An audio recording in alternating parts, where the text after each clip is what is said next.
आज हामी युट्युबमा धेरै हेरिरहेको थियौँ। त्यहाँनिर चाहिँ देवीनगरमा एउटा वास्तोला दाईको चाहिँ बिरयानी हाउस छ अरे होइन। आज हामी पनि टेस्ट गर्न जाँदैछौँ कस्तो हुन्छ है, हामी तपाईँहरूलाई देखाउँदै जान्छौँ है त।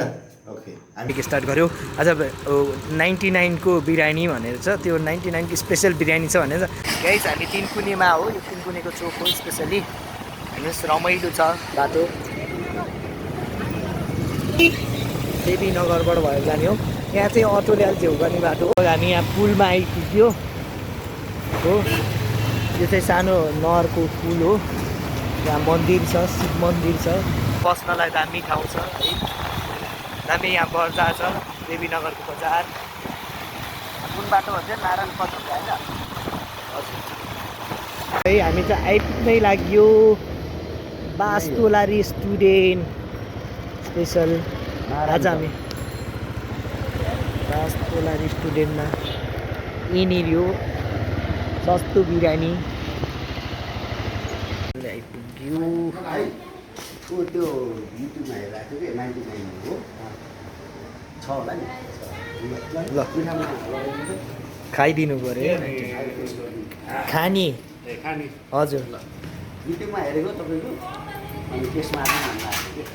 अनि के भन्नु थियो, केजी हिसाबले नि के पाउँछ भन्नुहुन्थ्यो? केजीले यो हाफ केजीको सानो मर्कालमा 400, 1 केजीको ठुलोलाई 700। मर्का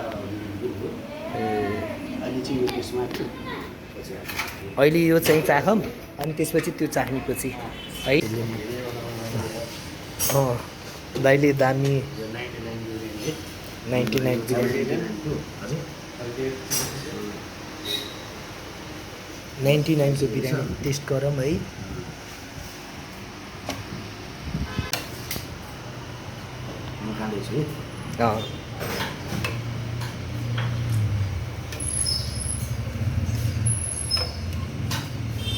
नेपाली दाइले बनाएको स्पेसल बिरयानी होइन, खाँदै हुन्छ। कस्तो छ सर? राम्रो लाग्यो? ठिक छ, एभरेजमा प्राइस हुन्छ। दाइको होइन भर्खर यङ्गेस्ट दाइले गर्दै हुनुहुन्छ है। कति भयो दाइ तपाईँ आएर त्यो भिडियो देखेको 1 वर्ष कति देखेको? 1.5 वर्ष भयो।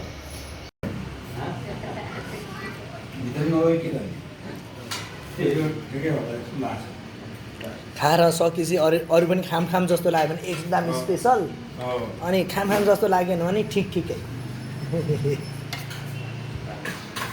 रेटिङ आउँछ अहिले। रेटिङ आउँछ दाइ दिन्छे। तर टेस्टी चाहिँ राम्रो छ।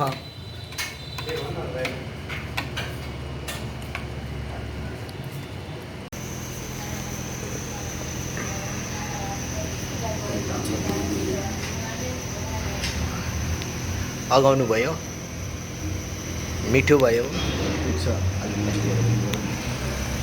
ठिक छ। प्राइस अनुसार अहिलेको महँगीको टाइममा होइन 2 पिस चिकन पाउने रहेछ। एकचोटि ट्राई गर्नु होला। धनसरलाई चाहिँ कस्तो लाग्यो? दामी लाग्यो। हड्डी मासु धेरै परेको थियो, फेरि हड्डी चाहिँ खाएन होइन। अरू त खायो थप्पी थप्पी गएको, यहाँबाट पेट फुल भएर यहाँ निक्लिएला जस्तो भइसक्यो होइन।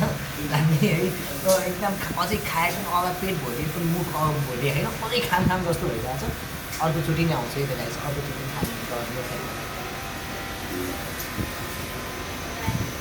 नारायण पथ यो ठ्याक्क देवीनगर चौपारीदेखि थोरै अलिकति अगाडि। ठिक लाग्यो अहिलेको महँगीको समयमा 100 रुपियाँमा खाना खिलाउनु भनेको राम्रै हो।